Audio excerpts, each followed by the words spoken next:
Hey everyone, welcome back and happy Thursday. Okay, guys, so we're back to talk about Scheana, her new home, what that means for Brock, and a little bit of Lala. So, lo and behold, again, we're back for Vanderpump Rules. Can you see that? I think you can. Yeah, Vanderpump Rules. Here we go again. It's like the gift that keeps on giving. Vanderpump Rules, Pump Rules, VPR, Lisa Vanderpump, Scheana Shea, all the time. So smash that like button. If you're not subscribed, get subscribed. Don't forget to hit that notification bell, and let's jump right in.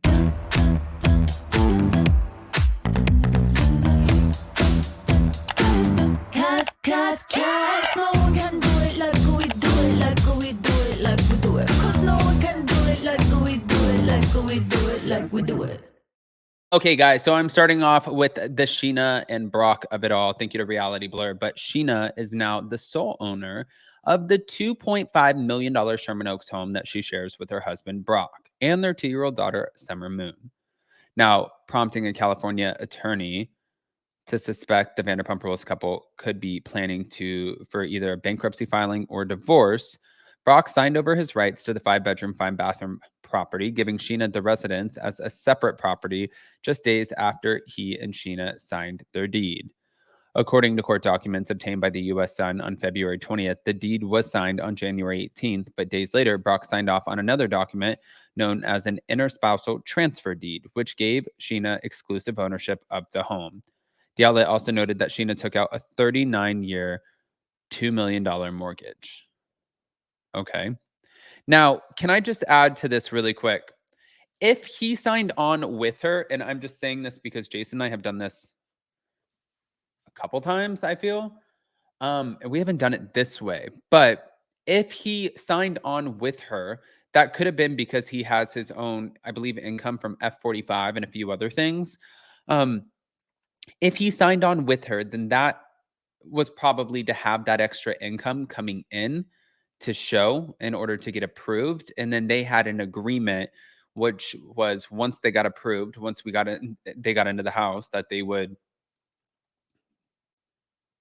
put the house to the wife and he would be off of it. Meaning, like, if we ever get a divorce, it's not your house. Sorry, Brock. But honestly, if you guys don't remember what Mike Shea, her former husband, like how much money of hers and stuff that she spent out of her hard-earned filming money, like I think it's fair. And why are you worried about it if you don't plan on getting a divorce? That's what I always say. Now, while it's unclear why exactly Scheana and Brock made the legal move, family law attorney Goldie Shawn said the filing could hint at an impending bankruptcy or divorce, as the transfer document is not typically signed by couples buying a new home. The interspousal transfer grant deed is just a fancy name for a quitclaim deed for married couples. Usually, when a spouse signs this, it is part of an agreement in a divorce. In Scheana and Brock's case, it might be that they're divorce planning, but the person who no longer has the house is the one that files for bankruptcy to get rid of debt. So if he's giving her the house, he has to get something back for it. It could mean that down the road, she's not going to ask for spousal support because she's getting the house. But Goldie went on to say that Scheana may have wanted the home to solely be hers because she and Brock likely do not have a prenup. Although Scheana is now the sole owner of their $2.5 million home, Brock will accumulate community interest because the two of them are married. And the U.S. Sun confirmed that there has been no divorce filing made. However, as Goldie explained, couples planning for such a public split usually come to an agreement and sign before that is done.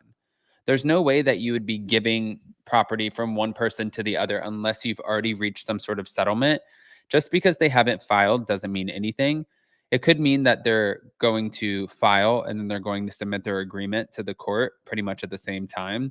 Celebrities try to keep things under wraps, essentially, when they file for divorce and their agreement at about the same time. It happens a lot when it's a public figure. They don't file until they've already resolved everything, and then they file and then they submit their agreement almost simultaneously. So while the transfer deed raises red flags, there's no real reason to think that Scheana and Brock are preparing for a split. In fact, just days ago, they attended the People's Choice Awards together. Guys, they are not splitting up.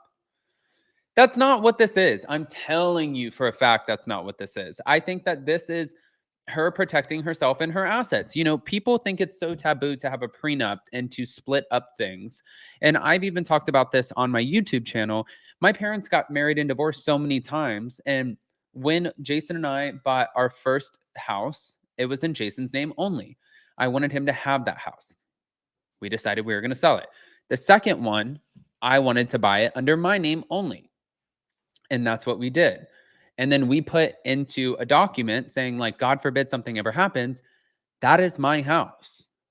And now at this point, like, it's equal. We both have things that we want, but it's just sort of, you don't want to prepare for divorce because that seems awkward and you don't expect to get split. That's not the point of getting married.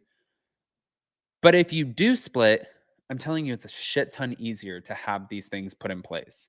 You know that he has his place, you have your place, or she has her place, you have your place, whatever the case is. You guys know what money looks like, you know how you're splitting things up. I think I'm a huge proponent of navigating it that way. But on top of that, hold on, Lala Kent. So, this season of Vanderpump Rules is in a pretty weird place, and of course, the goal of any new television season is to be better than the last. However, Vanderpump Rules had a monster season 10, so expectations are high. Now, Lala is speaking out about the new season and how things will get better. Plus, Tom Sandoval recently had some choice words for Lala's outfits.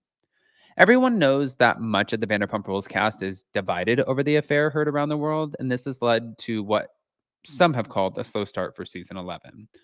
Lala recently sat down on her podcast, Give Them Lala, to discuss season 11 of Vanderpump Rules. According to Heavy, she feels that the first few episodes, besides the premiere, were a bit lacking. She said, I'm always real and I'm always honest, and this season's snoozy right now. However, she went on to call the premiere episode great.